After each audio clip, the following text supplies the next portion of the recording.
I've been told my whole life you'll never be nothing simply because of the way you talk. But I ain't never let that stop me. When I first got on TV at NBC 7 years ago, they sent a linguist. So the woman comes in my office and she says, "Are we ready to begin?" And I said, "Excuse me, ma'am, who are you?" She said, "NBC is of the understanding in order for you to be successful on daytime TV, you're going to have to learn how to speak more eloquently."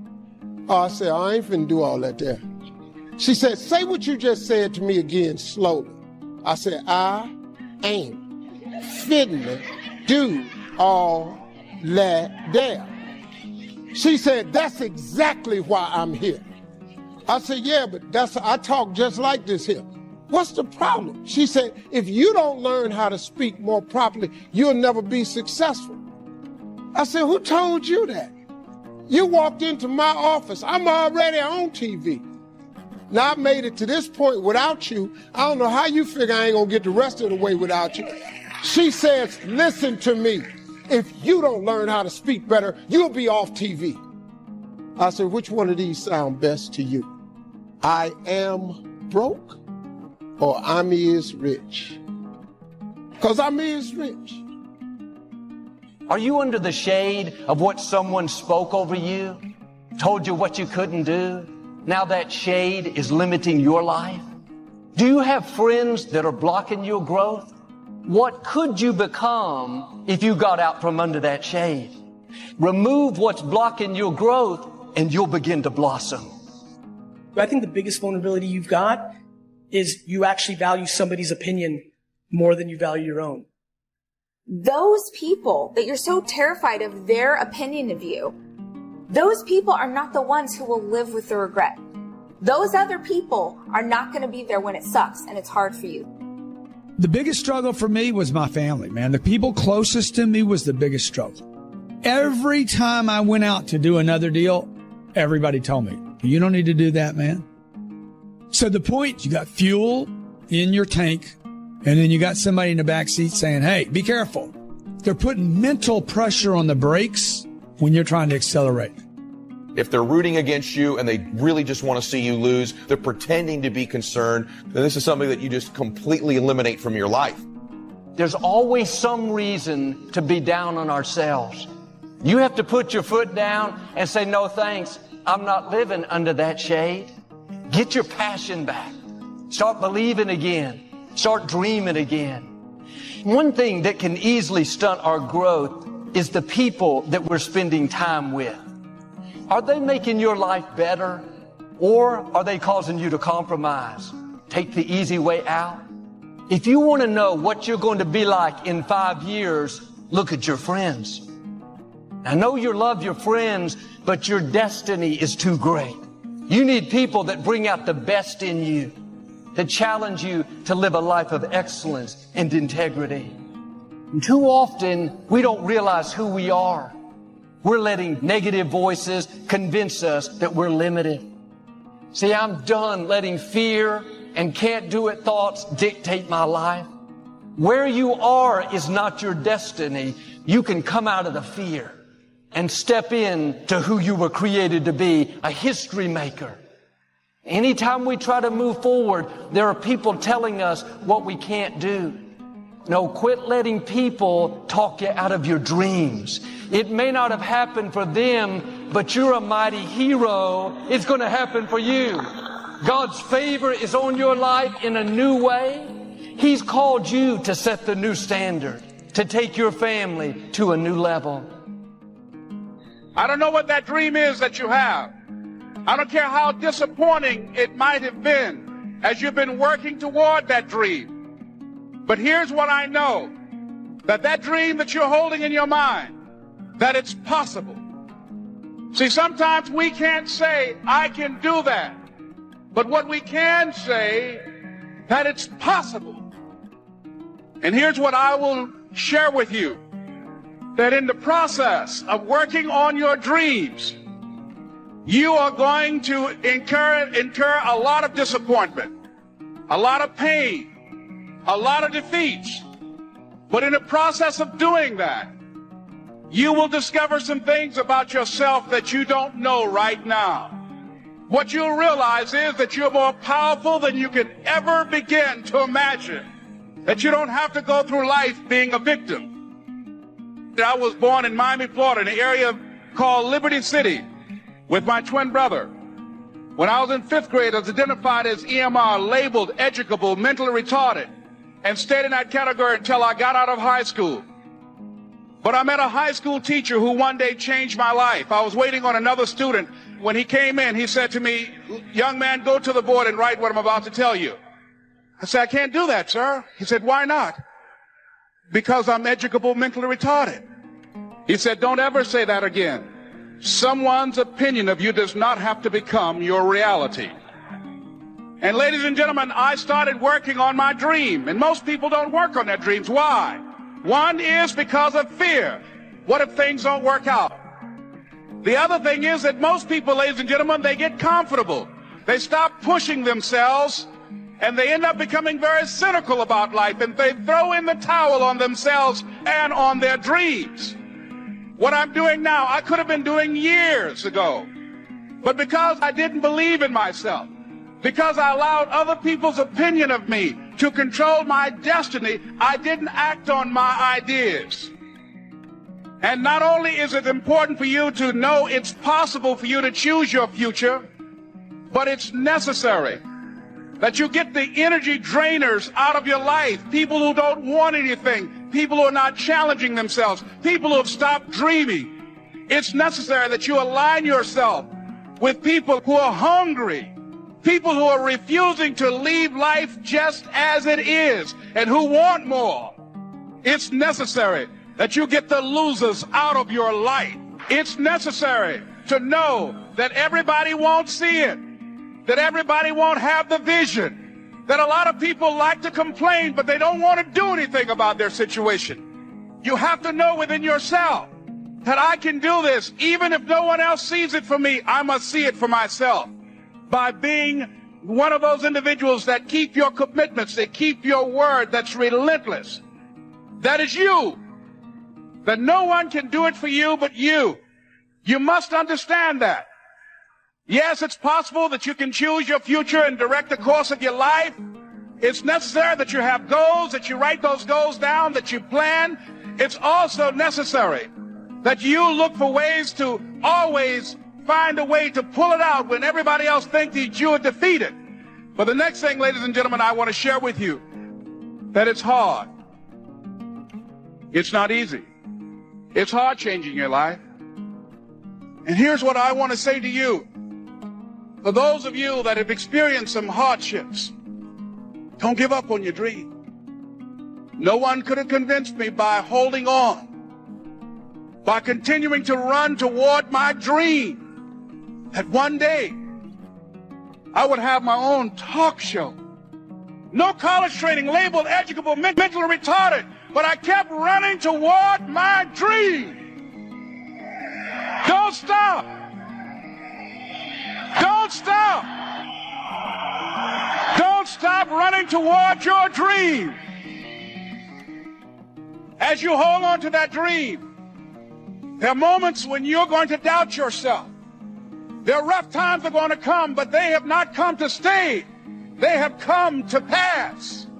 It's very important for you to believe that you are the one. It was hard laying on the floor of the Penobscot building, looking out of the window, daydreaming. I used to ask myself, can I do this? And something said within me, you're the one. You're the one. Promise yourself you'll read the books until your skills change. You'll listen to it until it makes sense. Never give up until, however long that is. Step by step, piece by piece, book by book. Go for it. Don't miss the chance to grow. Then you'll discover some of life's best treasures when you pay that price. The reason people don't put themselves in a position to fail is they value other people's opinions too much. If you don't get over that, you're doomed. Because what happens is you start to create a whole bunch of people that aren't even yourself. You never figure out who you are. Whoever is around you, you live their dreams. You lose your power. Your friends are likely going to pull you off course because they're not on the same path that you're on. And this is why most people never achieve the things that they want to achieve, because they are too uncomfortable sticking to their own game, going on their own journey, and not listening to Joe and Steve and Mary, who are still stuck in that old way of thinking, in that old way of living. Learn to differentiate between things that don't matter and things that do matter. You have to be able to detach, focusing all your energy on things that actually matter. There are going to come plenty of people who don't believe in your vision. They don't see it. That's okay. It's not theirs. Don't let their words rob you of your vision. This isn't for them. This is yours. Grab a hold of it, see it, and go get it. Just because they don't want to go create this awesome, fulfilling existence that is worth all the effort to do, doesn't mean there's something wrong with them. It just means that your nature and their nature are not aligned anymore. That doesn't mean you can't be friends with them. But what it does mean is that you're going to have to get comfortable sticking to your own plan and telling them no when they want to go out on Friday, Saturday, Sunday. Discriminate between things that matter and things that don't matter. And the way that you do that is by detaching from everything, and you focus on the things that matter, and it's going to make your entire life a lot easier. So if you want to win, you're going to have to get real comfortable keeping your head on your plan, let people be happy, and put the time into making yourself happy. People have different natures. Not everybody's meant to be a billionaire. Not everybody's meant to be a perfect human specimen physically. This isn't for them. This is yours. Grab a hold of it, see it, and go get it. This isn't for them. This is you. Drown them out. And what you were created to fulfill. What I learned hearing stories told from the mouths of people who know how to live, how to course correct, how to keep going, and their ability to share their stories only helps the trajectory of others who listen. You know, because when I first started making money and it was, you know, my salary or my earnings were published all over the place. I mean, the first year I was like, really? Did I make that much money? Oh my God. It was very difficult for me to figure out where my boundaries were because I'd grown up poor and didn't have anything. So it's easy when you don't have anything and people ask you for money and they say, I need $500. You say, I don't have it because I'm just trying to get my rent paid. It's harder when your multi-million-dollar salary is now in the paper and you get a lot of friends and cousins you didn't have before. So how do you set boundaries for yourself? I was having trouble setting boundaries for myself for even strangers. People would just show up at my door in Chicago and say, oh, bro, I left my husband. Please help me. And I would, because she knows I have it. So don't try that now, though, okay? Don't try that now. I figured it out. So what I learned is that, oh, the reason why people keep showing up is because my intention is to make them think that I'm such a nice person that you can ask me for anything. You can get me to do anything. I'm going to say yes. I'm going to say yes. So when Stevie called me this time, I thought I'd try out my first no on Stevie. Let's start big. He wanted me to donate some money to a charity, and I didn't want to donate to the charity because I have my own charities and I care about a lot of people. But the problem is when you have money, everybody thinks you just want to give to everything. So every letter I ever get starts with, we know you love the children. Yes, I do love the children, but somebody else is going to have to help the children. So I said to Stevie, no. And, as a person who has that disease to please, I was waiting for him then to say, I will never speak to you again. I will never call you. I will never sing a song for you. And he didn't. He just said, okay. Okay? Okay, it's okay? He said, okay, check you later. And what I learned from that is, many times you will have angst and worry about things, and put yourself in a state, like someone said this morning because their phone went off, they were mortified over a phone, I said, really? You will put yourself in a state when the other person really isn't even thinking about you.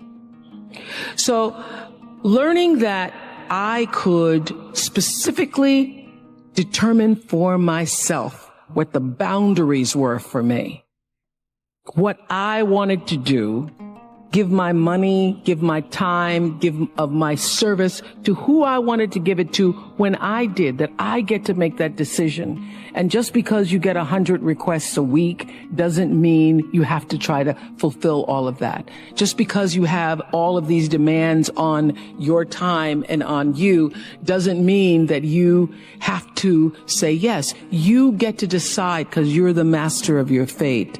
The captain of your soul, as William Ernest Henley said in Invictus. And understanding that really changed the meaning of my life in that I was no longer driven by what other people wanted me to do, but took charge of my own destiny, making choices based upon what do I feel is the next right move for me. Quincy Jones had, I would not even say an important role. I would say the role in my acting career. Quincy Jones discovered me. And it's so interesting to me because when I was working as a television newswoman in Baltimore, and really all I wanted to do was be an actress, but I was doing television. And I felt at the time, well, I can't quit this job because this is what everybody else wants to do. And if I quit this job, what am I going to do? And I was going to a speech coach at the time that the station had sent me to. The broadcasting school, they sent everybody to the same woman. And I was telling her, I really don't want to do this. What I really want to do is act. And she says, my dear, you don't want to act. Because if you wanted to act, you'd be doing it. What you want to be, my dear, is a star. Because if you wanted to act, you'd be waiting tables in New York. And I thought, now, why am I going to wait tables if I'm already working in TV? So I said, well, what I think is going to happen is I will be discovered. Because I want it so badly, somebody's going to have to discover me. And she said, you just dream. You dream, you're a dreamer. So when it happened, I called her up. I said, you will not believe this. I got discovered. And it really was a discovery. It's like one of those Lana Turner stories, only it wasn't a drugstore. He was in his hotel room. Saw me on TV. It was unbelievable. So the interesting thing about that is that I truly believe that thoughts are the greatest vehicle to change power and success in the world. Everything begins with thoughts. I mean, the chairs that we're sitting in, the room that we're in, all started because somebody thought it. So I thought up The Color Purple for myself. I know this is going to sound strange to you. I read the book. I got so many copies of that book. I passed the book around to everybody I knew. If I was on the bus, I'd pass it out to people. And when I heard that there was going to be a movie, I started talking it up for myself. I didn't know Quincy Jones or Steven Spielberg or how on earth I would get in this movie. I'd never acted in my life, but I felt it so intensely that I had to be a part of that movie. I really do believe I created it for myself. I wanted it more than anything in the world and would have done anything to do it. Anything to do it. Turn your wounds into wisdom. You will be wounded many times in your life. You'll make mistakes. Some people will call them failures. But I have learned that failure is really God's way of saying, excuse me, you're moving in the wrong direction. It's just an experience.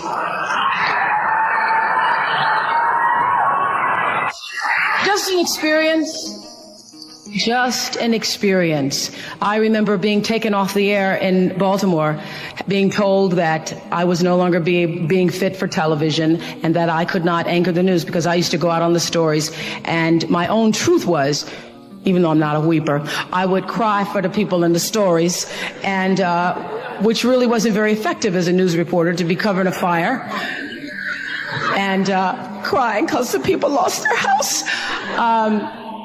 And it wasn't until I was demoted as a on-air anchor woman and thrown into the talk show arena to get rid of me that I allowed my own truth to come through. And the first day I was on the air doing my first talk show back in 1978, it felt like breathing, which is what your true passion should feel like. It should be so natural to you. And so I took what had been a mistake, what had been perceived as a failure with my career as an anchorwoman in the news business, and turned it into a talk show career that's done okay for me. What drives you to keep working so hard? You and I are in the 60s category. And so when you're in your 60s, you've lived more than you're going to live, realistically. So when you realize you've lived more than you're going to live, you can say, why not relax a little bit? Why not just ease up? Why have you decided to even work harder than you did before? Because I think, David, that everybody, the thing that worked for me all these years, whether it was the magazine, or which I still have, or whether it was the show, I understood that there's a common denominator in the human experience. And I want the same thing you want, which is the same thing you want and you want. What we all want is to be able to live out the truest, highest expression of ourselves as a human being. That doesn't end until you take your last breath. What is the truest, highest vision that you hold for yourself? No matter where you are in your life, there's always the next level. There's always the next level to the last breath. So I feel that I always knew that I would be done with the show when I felt like, oh, I've said as much as I could say here on this platform. And then how will I be used? If there were a theme song to my life, Amazing Grace would be one of them, and Keep On Using Me Till You Use Me Up would be another one. You know that Bill Withers song? Yes. So I feel that until you have used your value as a human being, you're not done. When I first started as a broadcaster, I was 19, very insecure, thrown into television, pretending to be Barbara Walters, looking nothing like her, and still going to college. So I do all my classes in the morning from 8 to 1, and then in the afternoon I work from 2 to 10 and did the 6 o'clock news. And would stay up and study and all that stuff, until 1, 2, or 3 o'clock in the morning, and then just start the routine all over again. And my classmates were so jealous of me that I remember taking my little $115 paycheck, and at the time I thought it was really a lot, but taking $115 and trying to appease them. I would always, anytime anybody needed money, I was always offering, oh, you need $10, or taking them out for pizza, ordering pizza for the class and things like that. That whole disease to please. That's where it was the worst for me, I think, because I wanted to be accepted by them and could not be, because first of all, I didn't have the time. They wanted me to pledge, and I didn't have the time to pledge. I didn't have the time to be a part of all the other college activities or a part of that whole lifestyle.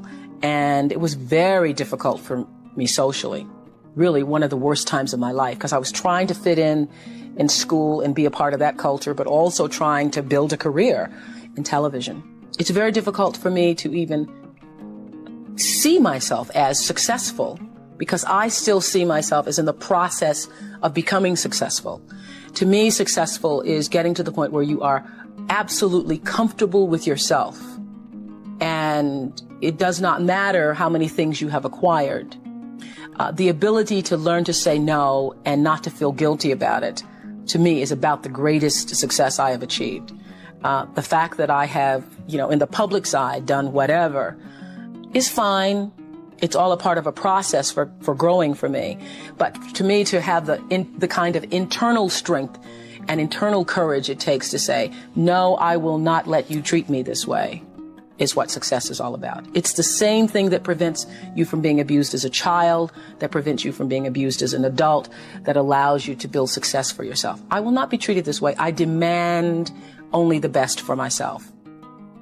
You are worthy to say no. That it's okay if you say no. It's okay if you say no and then people don't like you.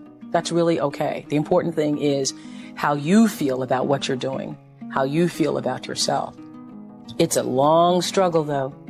It's a long struggle. And I'm just hoping that, in the work that I do on the show and the speaking that I do around the country, and that young people who are watching this can get the lesson sooner than I did. Because it's painful, because you keep repeating it over and over and over until you get it right. And what I found is that every time you have to repeat the lesson, it gets worse. because I call it God trying to get your attention, the universe trying to get your attention. So we didn't get your attention the first time, so we're going to have to hit you a little harder this time. So I'm still doing it. I'm still learning. Create the highest, grandest vision possible for your life, because you become what you believe. When I was a little girl, Mississippi, growing up on the farm, only buckwheat is a role model, watching my grandmother boil clothes in a big iron pot through the screen door because we didn't have a washing machine and made everything we had.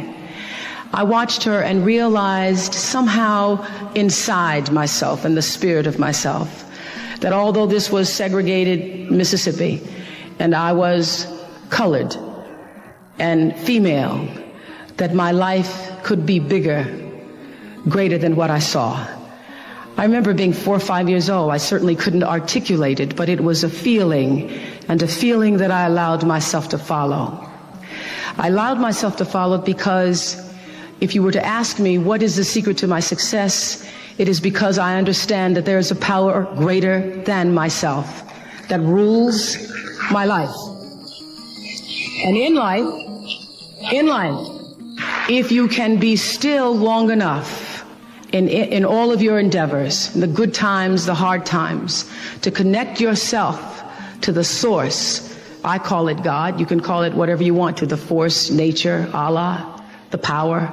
If you can connect yourself to the source and allow the energy that it is your personality, your life force, to be connected to the greater force, anything is possible for you. I am proof of that. I think that my life, the fact that I was born where I was born and the time that I was and have been able to do what I've done speaks to the possibility, not that I am special, but that it could be done. I remember when I started the school and I said to my beloved friend, Maya Angelou, I said, Maya, I'm just so proud that I was able to create the school. And I said, this is going to be my greatest legacy. And Maya said to me, you have no idea. You have no idea what your legacy will be, she said to me, because your legacy is every life you've touched. And that shifted the way I saw legacy or what you leave behind or what you do. Because Maya was explaining to me that, over all the years of watching your show, everybody who decided that they were going to go back to school or lose weight or no longer hit their children or get out of a bad marriage, all of those people who have seen and experienced your voice. And the same thing with everybody here. You have no idea what your legacy will be. Your legacy is every life that you've touched. And we like to think of it. I know you have done amazing things with your philanthropy. We like to think that these great philanthropic moments are the ones that leave the impact or will make the huge difference in the world. But it's really what you do every day. It's how you use your life to be a light to somebody else's, and it's how you use your work as an expression of your own art, whatever that is. My intention in creating Masterclass came from the understanding that everybody's story is the same. All stories are connected. And there is nothing that anyone who's living on earth has ever felt or known or experienced on a soul level that hasn't been felt or known or experienced by someone else. One of the most difficult things in life is feeling that you are the only one. You are the only one who's traveled this path, who's felt this way. I had nowhere to go. I was homeless at the time. I lost my family. The next thing I know, I'm in this car for 3 years, man. I'm struggling. Who's experienced such devastation or joy or triumph or victory. So for me, I define a master as someone who has fully stepped in and owned the full progress and trajectory of their life. Persistence pays off. That's lesson one. But hearing stories told from the mouths of people who know how to live, how to course correct, how to keep going, how to never quit, how to rejoice in the good times and have faith in the bad, those people are masters. Anyone who can do that is a master. And their ability to share their stories only helps the trajectory of others who listen. What I learned going to a beauty salon and asking them after the news director had told me that my hair was too thick and my eyes were too far apart and I needed a makeover. And sitting in a beauty salon, in a French beauty salon, allowing them to put a French perm on my black hair and having the perm burn through my cerebral cortex and not being the woman that I am now, so not having the courage to say, this is burning me. And coming out a week later bald and having to go on the air. You learn a lot about yourself when you're black and a woman and bald and trying to be an anchor woman. You learn you're not Diana Ross and that you're not Barbara Walters trying to be. I was at the time. I had a lot of lessons. I remember going on the air many times and not reading my copy ahead of time. And I was on the air one night and ran across the word B-A-R-B-A-D-O-S. That may be Barbados to you, but it was Barbados to me that night. And telling the story as an anchor woman about a vote in Absentia, California. I thought it was located near San Francisco. And one of the worst, this is when I broke out of my Barbara shell, because I'm sitting there crossing my legs, trying to talk like Barbara, be like Barbara. And I was reading a story about someone with a blaze attitude, which if I had gone to Wellesley, I would have known it was blasé. And I started to laugh at myself on the air and broke through my Barbara shell and had decided on that day that laughing was okay, even though Barbara hadn't at that time.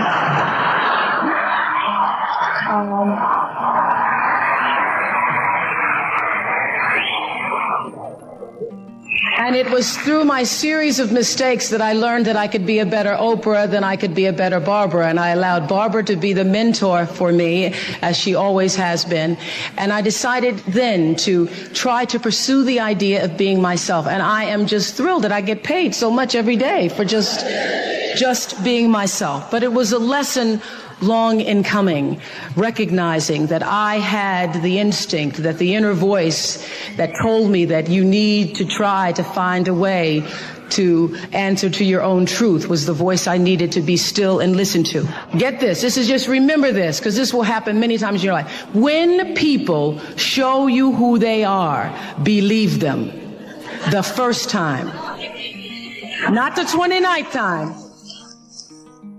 That's particularly good when it comes to men's situations, because when he doesn't call back the first time, when you're mistreated the first time, when you see someone who shows you a lack of integrity or dishonesty the first time, know that that will be followed by many, many, many other times that will, at some point in life, come back to haunt or hurt you. When people show you who they are, believe them the first time. Live your life from a point of view of truth, and you will live your life from truth, and you will survive everything. Everything. I believe even death. You will survive everything if you can live your life from a point of view of truth. Close your eyes for a moment, will you please? And breathe with me. Just close your eyes. And if you will, put your thumb to your middle finger and gather your other fingers around, and let's feel the vibration and pulse of your personal energy as you take 3 deep breaths with me. Inhale. And as you exhale, just feel the vibration, energy, blood pulsating through your body, through you. And another inhale, and keep your eyes closed. And let's just think about this day. This day that you have been graced to breathe in and out thousands of times.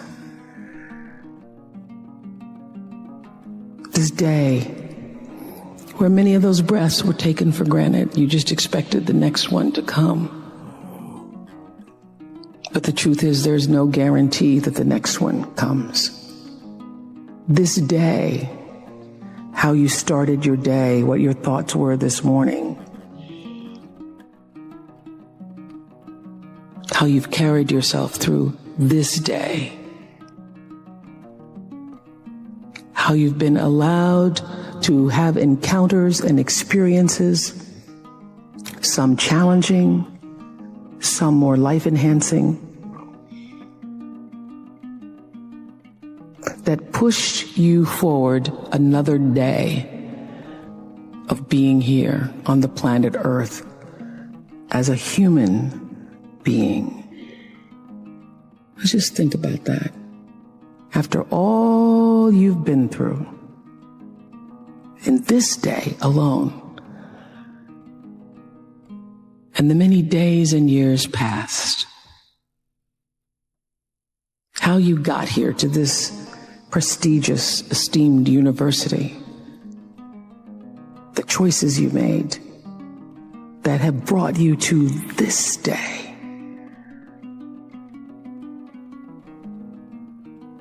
Open your heart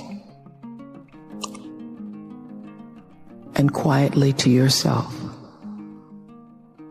say the only prayer that's ever needed. Thank you. Thank you. Thank you. You're still here. And you get another chance this day to do better and be better. Another chance to become more of who you were created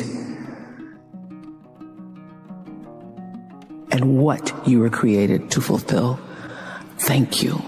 Paid attention to my life because I understand that my life, just like your life, is always speaking to you, where you are, in the language, with the people, with the circumstances and experiences that you can understand and interpret if you are willing to see that always life, God, is speaking to you.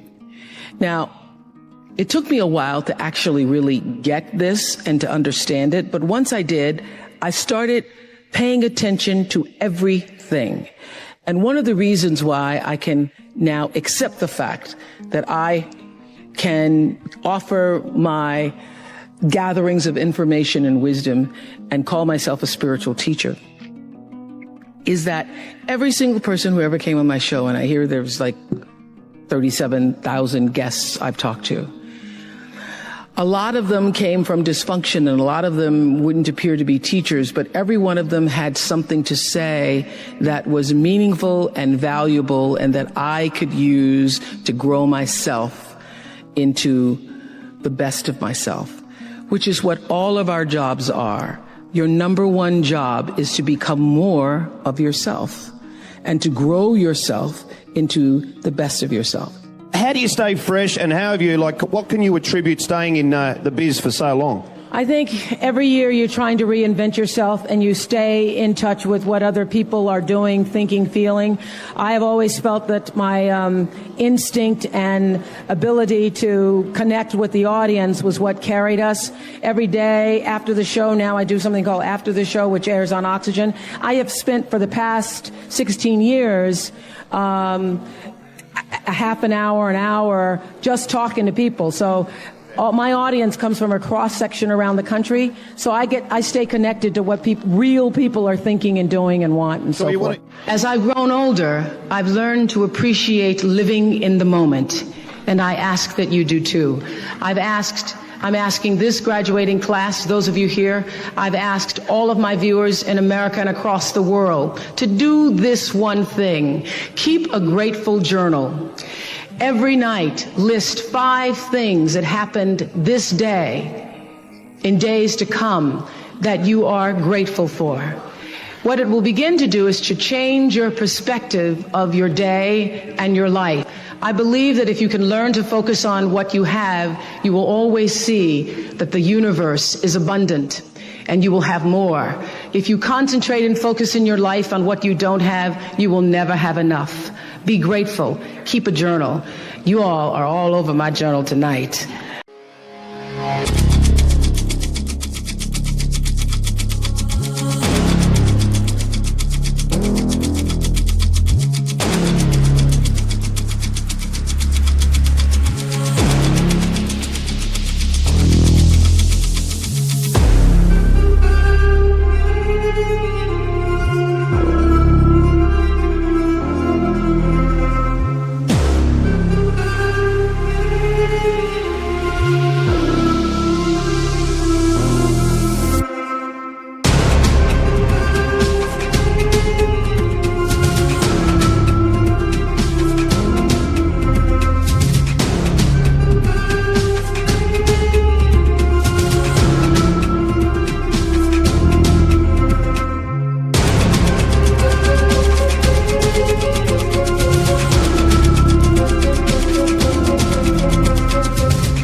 Welcome to my party, we're just getting started. A life is a dream or a nightmare scarring. Hand me a drink cause I think I'm going all in. Get me a shrink who can catch me when I'm falling. Cover up my scars, flip the handlebars. Crashing in my car, wake up in a bar. I'll be a superstar, just on my avatar. This world is so bizarre, empty out the reservoir.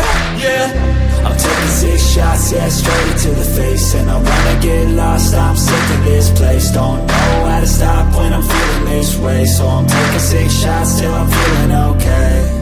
I think I'm going crazy, don't think I'll get home safe. So I'm taking 6 shots, all straight to the face. I'm taking 6 shots, are you coming with me? I'm taking 6 shots, yeah, straight to the face. And I wanna get lost, I'm sick of this place. Don't know how to stop when I'm feeling this way. So I'm taking 6 shots till I'm feeling okay. I think I'm going crazy, don't think I'll get home safe. So I'm taking 6 shots, all straight to the face. I'm taking 6 shots, are you coming with me? Sometimes you need to let loose, grab juice, get goose, tattoos, taboos, get screwed. Loosen up, buttercup, all those hate comments will never make you feel enough. We're all adequate graduates, hearts full of calluses, but we know calculus. Damn, ain't that fabulous? Can't wait to apply all those mathematicus. But we can't get a job that pays us enough. I'm about to pop up.